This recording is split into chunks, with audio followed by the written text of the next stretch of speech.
नाज़रीन अस्सलाम वालेकुम, आपकी खिदमत में एक नई वीडियो के साथ आपका मेज़बान हाज़िर है।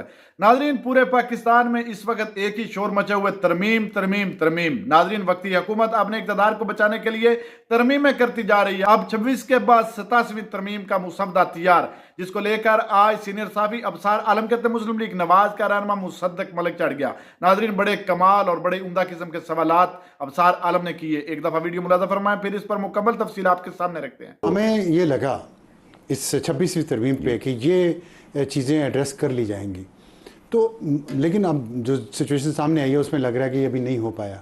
मेरा सवाल आपसे ये है, नहीं कैसे नहीं हो पाया, जरा मुझे देखिए 27वीं तरमीम की बातें होना शुरू हो गई हैं और अभी तक जो अदलिया पार्लियामेंट एक कशमकश जारी है उसका कोई एंड होता नज़र नहीं आ रहा। खैर ये भी नहीं हम कह सकते कि वो जारी रहेगा, लेकिन अभी तक कोई ऐसी सॉलिड हमें इंफॉर्मेशन नहीं आई कि ये चीज़ें ठीक हो गई हैं।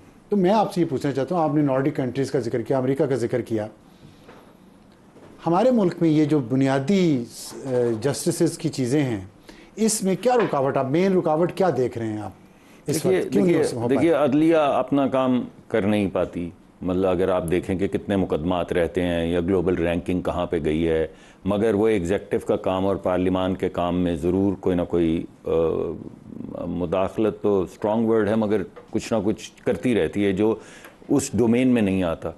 हम लोग भी बाज नहीं आते। हम जिसकी डोमेन जो है वो उस डोमेन से बाहर निकल के जब दूसरी डोमेन में इंटरफेयर करने या इन्फ्लुएंस करने की कोशिश करता है तो ये तमाम कबाहतें पूरी होती हैं। पीटीआई ने कहा हम आग लगा देंगे, जला देंगे, भस्म कर देंगे, ये जो भी उनकी ज़बान होती है उन्होंने बोली, मगर आखिर में आप ही लोगों के टेलीविज़न प्रोग्राम्स पे आके उन्होंने कहा कि ये मुसव्वदा हमारे लिए काबिल कबूल है, हमें खान से पूछ लेने दें। यानी मुसव्वदे पे उनको कोई एतराज़ नहीं है। दो लीडर गौहर साहब ने भी कहा, मेरे दोस्त सलमान अकरम राजा साहब ने भी मीर साहब के प्रोग्राम पे कहा कि हमें अब मुसव्वदे जो ये मुसव्वदा है इस पर काम किया जा सकता है, अब ये तकरीबन काबिल कबूल है जो मौलाना लेकर आए। तो जो मौलाना मुशावरत पीटीआई से करने के बाद, पीपल्स पार्टी से करने के बाद, हम से करने के बाद लेकर आए थे, वही आखिर में बना ना आइन। इसका मतलब मुसव्वदे के ऊपर तो एक किसी हद तक हमारा कंसेंसस, किसी हद तक क्या कंसेंसस तो हो गया, खान साहब नहीं माने। अब हमने कंसेंसस क्यों हुआ? क्योंकि ये जो बुलडोजिंग थी जिसके जरिए इंटरफेरेंस हो जाती, अगर हम कहते हैं कि 10 पॉलिटिशियन और 2 जज, हमने वो नहीं किया। हमने ये फैसला किया कि नहीं, 7 वोट उस तरफ रहने दो। देखिए आपकी बात बड़ी लॉजिकल है, मैं तो समझ रहा हूँ, लेकिन सारे नहीं समझ पा रहे जी। अगर इतनी लॉजिकल बात के बाद भी जो प्रैक्टिस एंड प्रोसीजर एक्ट के तहत अब कमेटी की रिकॉन्स्टिट्यूट हुई है, वो फैसला करती है, बेंच बना देती है किसी दरख्वास्त पे आईनी तरमीम को स्ट्राइक डाउन करने के खिलाफ, इस सूरत हाल में, क्योंकि इमरान खान ही माने ना, आपने कहा और सब मान गए हैं, तो अगर बेंच बन गया और आईनी तरमीम स्ट्राइक डाउन हो गई तो फिर देखिए ना, मैं आपको यही कह रहा हूँ, तो फिर नई तरमीम आ जाएगी। मतलब हम जब आप इस दायरे में घूमते हैं, मैं इसी वजह से यही बात कहने की कोशिश कर रहा हूँ। आप क्योंकि माशाल्लाह रोज़ ये प्रोग्राम करते हैं तो आपने ज़्यादा बेहतर तरीके से कह दी। अगर इसके नतीजे में वो इंटरफेरेंस रुक जाए और लोग एक मतानत के साथ अपना अपना काम करना शुरू कर दें, तो ना हमारी तरफ से प्रोवोकेशन होगी तो ना वो रिएक्ट करेंगे, ना उनकी तरफ से प्रोवोकेशन होगी तो ना हम रिएक्ट करेंगे, बिकॉज ये मुख्तलिफ आर्म्स हैं ना स्टेट के। इस वजह से अगर अब उन्होंने बेंच बनाया है, उन्होंने बेंच बना दिया, आईनी तरमीम तो हो चुकी है, उसी तरमीम पे हाथ रख के ओथ लेकर चीफ जस्टिस साहब, जो माशाल्लाह बड़े अच्छे वकील भी रहे हैं, बेइंतहा ज़बरदस्त स्टूडेंट भी थे, मेरे ज़माने के हैं, ज़बरदस्त स्टूडेंट थे, ज़बरदस्त तालीम हासिल की, ज़बरदस्त वकील थे, हाई कोर्ट में बेहतरीन फ़ैसले किए, अब चीफ जस्टिस बन गए हैं।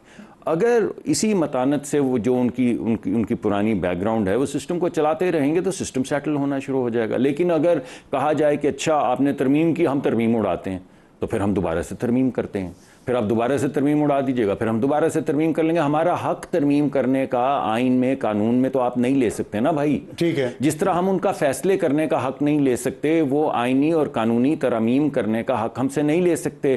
तो एक बेहतर आइन बनाने के लिए हम पे भी मुकर्रर है और उन पे भी मुकर्रर है। सवाल पैदा होता है कि जैसे अभी आपने खुद फरमाया कि तमाम सियासी जमातें एक कंसेंसस हो गया था, निज़ाम का भी कंसेंसस था, अदलिया का भी मेजर पार्ट कंसेंसस में शामिल है, एस्टेब्लिशमेंट का भी, तो फिर एक शख्स नहीं माना इमरान खान, तो उस शख्स का इस निज़ाम पे, इस रियासत के तमाम पिलर्स पे इतना असर है کہ وہ ہلا دے گا سب کچھ؟ نہیں دیکھیے نا، کوئی بھی پولیٹیکل جو شخص ہو، اسپیشلی پاپولسٹ، دیکھیے سب سے آسان چیز دنیا میں نفرت بیچنی ہے، سب سے آسان. آپ تاریخ اٹھا کے دیکھ لیں، آپ ہٹلر نفرت خرید لے گا. نہیں میں یہ نہیں کہہ رہا ہوں آپ کو، نہیں میرا اپنا آپ نے کیونکہ عمران صاحب کا ذکر کیا نا، تو میں عمران صاحب کے حوالے سے بات کر رہا ہوں کہ سب سے آسان چیز انسانی تاریخ میں نفرت بیچنا ہے. ٹھیک ہے. اب فلسطینیوں کے ساتھ جو ہو رہا ہے، یہ نفرت بک رہی ہے، ان کو ڈی ہیومنائز کیا جا رہا ہے، ان کے بچوں کو بچہ نہیں سمجھا جا رہا. کشمیر میں لوگوں کو ڈی ہیومنائز کیا گیا ہے،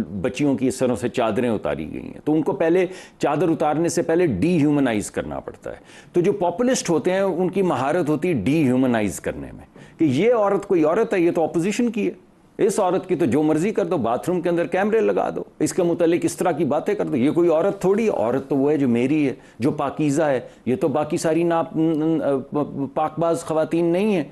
تو جب آپ نے اس طرح کی گفتگو کرنی ہو، جیسا کہ ٹویٹر وغیرہ پہ چلتی رہی ہے یا جلسوں میں چلتی رہی ہے، یا وہ زبان بولی گئی خواتین کے متعلق جو آپ کی اپوننٹ ہیں، جو کبھی آپ اپنی بیٹی بیٹے کے سامنے بیٹھ کے نہیں گھر میں بولیں گے، تو اس سے پہلے آپ کو ان کو ڈی ہیومنائز کرنا پڑتا ہے. تو خان صاحب میں یہ مہارت ہے. اس مہارت کا سب سے بڑا ثبوت یہ ہے کہ انہوں نے ایک کیمپین چلائی. سوچیے، پاکستان میں بیٹھ کے، پاکستان کے ایکس سلیکٹڈ وزیر اعظم ہونے کے بعد کیمپین چلائی کہ خان نہیں تو پاکستان نہیں، اور لوگوں نے اس کو چلایا. ان کے جو پیچھے ماننے والے ہیں انہوں نے چلایا کہ خان نہیں. باہر جتنے ہیں سب اس پہ یقین کرتے ہیں کہ خان نہیں تو پاکستان نہیں. ابھی دیکھیں کیا کر رہے ہیں وہ. آپ دیکھیے کہ ابھی اپنے ملک کے خلاف جو ایکس سلیکٹڈ وزیر اعظم جو ہے وہ خط لکھوائے اپنے ملک کے خلاف، اس پہ کیا تم سینکشنز لگاؤ گے؟ اس ملک کو جس کو یہ کہتے تھے کہ اس نے سائفر نکال کے انہوں نے کہا تھا کہ اس نے ہماری پارلیمان پہ حملہ کیا ہے، انہوں نے ہمارے آئین اور قانون کو پامال کیا، یعنی اعلان جنگ کی ہے. ارے بھائی، اب اسی ملک میں جا کے آپ نے لابسٹ ہائر کر رہے ہیں، اور لابسٹ ہائر کر رہے ہیں ڈیوڈ فینٹن کو، جو 30 سال سے پاکستان کے ایٹمی پروگرامز کے خلاف کیمپین چلا رہا ہے. 30 سال سے کانسرٹس کرتا ہے لاکھوں لوگوں کے. پاس وقت ختم ہو رہا ہے آپ کی. جی ابھی تو آپ نے مجھے وہ تھوڑا سولہ بیانی شروع کی تھی. آپ کے ساتھ کسی دن زیادہ ٹائم نکال کے ملاقات اس پہ بات کریں گے. لیکن میں صرف یہ کہنا چاہوں گا آخر میں کہ یہ ہوئی ہے ایک امینڈمنٹ، اس پہ ہمیں بھی متانت دکھانی چاہیے. عدلیہ کو بھی میں کون ہوتا ہوں ان کو بتانے والا، لیکن میرے خیال میں کچھ رویوں میں تبدیلی آنی چاہیے، اور پی ٹی آئی کو ایک نئے زاویے سے، نئے سرے سے سوچنا چاہیے. ناظرین، آپ نے ویڈیو ملاحظہ فرمائی ہے. ناظرین، اس وقت پوری قوم جانتی ہے یہ جتنی بھی جیلی حکومت جو ہے ترمیمیں کروا رہی ہے، یہ اپنے فائدے کے لیے، اپنے اقتدار کو بچانے کے لیے، نشہ لینے کے لیے یہ ترمیمیں کروا رہی ہے. لیکن دیکھ لیں کتنی معصومیت کے ساتھ مصدق ملک صاحب کہہ رہے ہیں کہ یہ ہم آئین کی پاسداری کر رہے ہیں اور یہ ترمیمیں ہمارے فائدے میں نہیں ہیں، سب کے لیے برابر ہیں. ناظرین، اس وقت جو ملک میں لا قانونیت کا سلسلہ جاری ہے، کیا قوم کو یہ اندھا سمجھتے ہیں؟ عوام کو نظر نہیں آ رہا؟ جب سے انہوں نے اقتدار سنبھالا ہے، یا اقتدار سے پہلے بھی جب یہ لوگ قابض تھے اور ابھی بھی قبضہ مافیا بنے ہوئے ہیں، اور جو کچھ جبری ظلم اس ملک میں ہو رہا ہے، عوام جائے باڑ میں، لیکن یہ لوگ اپنی ترمیموں کے پیچھے پڑے ہوئے ہیں اور پروگرام میں بیٹھ کر اس طرح اپنی معصومیت ظاہر کرتے ہیں کہ جیسے بڑے بیچارے نہایت شریف ہیں. ناظرین، پوری قوم جانتی ہے مسلم لیگ نواز اور پیپلز پارٹی کے کرتوتوں کے بارے میں، لیکن پھر بھی یہ خود کو بڑے معصوم ظاہر کرتے ہیں. ابصار عالم ناظرین، یہ تو ہے ہی صافی ان کا پٹھو. ناظرین دیکھ لیں جتنی بھی جوابات اس کے سوالوں کے مصدق ملک نے دیے ہیں، ایک بھی سچ پر مبنی نہیں تھا، لیکن یہ آگے سے جی اور ہوں کرتا رہا. ناظرین، کچھ چند ایک ایسے صحافی ہیں جو بکے ہوئے ہیں، جو پروگرام کرنے سے پہلے ان سے وصول کر لیتے ہیں، رقم وصولی ہوتی ہے اور ان کے مرضی کے مطابق سوالات کیے جاتے ہیں، ان کی معصومیت کو ظاہر کیا جاتا ہے، ان کی معصومیت دکھائی جاتی ہے.